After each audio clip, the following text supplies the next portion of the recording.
Assalamualaikum warahmatullahi wabarakatuh. Perkenalkan, nama saya Jana, mahasiswi Institut Agama Islam Darussalam Martapura, Fakultas Tarbiyah Konsentrasi Akidah Akhlak. Hari ini saya akan menyampaikan materi saya tentang konsep Islam dalam pengembangan sumber daya manusia.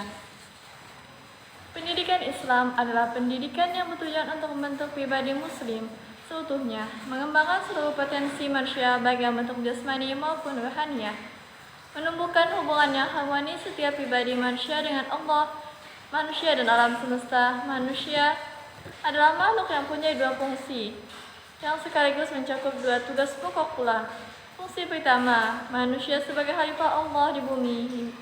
Maka ini mengandung arti bahwa manusia diberi amanah untuk memelihara, merawat, memanfaatkan, serta melestarikan alam raya.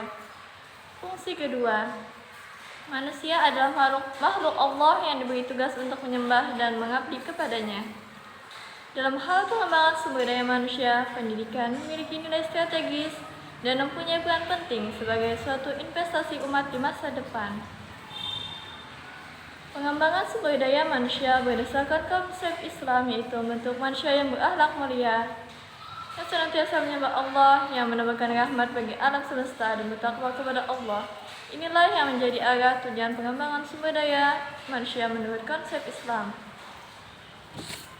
Berdasarkan konsep Islam tentang manusia tersebutlah yang diaplikasikan ke dalam konsep pendidikan Islam, yang dalam kaitan ini kelihatan sesungguhnya pendidikan Islam itu adalah pendidikan yang berkeseimbangan. Prinsip keseimbangan tersebut menjadi ciri khas pendidikan Islam. Keseimbangan antara jasmani dan rohani, individu dan masyarakat, dunia dan akhirat. Manusia diciptakan oleh Allah sebagai penerima dan pelaksana ajaran, sehingga manusia adalah makhluk yang diciptakan Allah paling sempurna, dengan struktur jasmani dan rohani terbaik di antara makhluk lainnya. Kemampuan tersebut kemudian dikenal dengan istilah sumber daya manusia atau disingkat dengan SDM. Sebenarnya, tiga kata yang terdapat dalam istilah sumber daya manusia, yaitu pertama sumber, kedua daya, dan yang ketiga adalah manusia. Tak ada satupun yang sulit untuk dipahami. Ketiga kata itu tentu punya arti dan dengan mudah dapat dipahami artinya. Secara sederhana, dapat didefinisikan sebagai daya yang bersumber dari manusia. Daya ini dapat pula disebut kemampuan, tenaga, energi, atau kekuatan. Jadi, sumber daya manusia itu ialah tenaga atau kekuatan maupun kemampuan yang dimiliki oleh seseorang, berupa daya pikir, daya cipta yang tersimpan dalam dirinya sebagai potensi yang dapat dikembangkan menjadi berguna sesuai dengan keinginan manusia itu sendiri.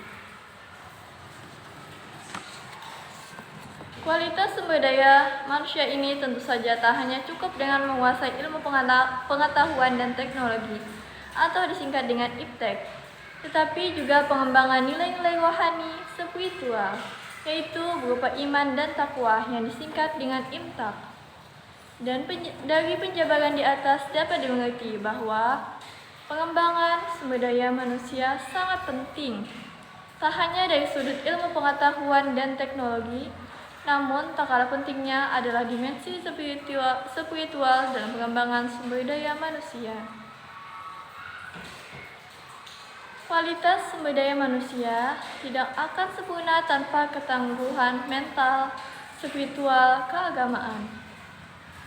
Dengan demikian, pengembangan sumber daya manusia berdasarkan konsep Islam adalah bentuk manusia yang berakhlak mulia, yang senantiasa menyembah Allah, yang menebarkan rahmat bagi alam semesta, dan bertakwa kepada Allah. Inilah yang menjadi arah tujuan pengembangan sumber daya manusia menurut konsep Islam.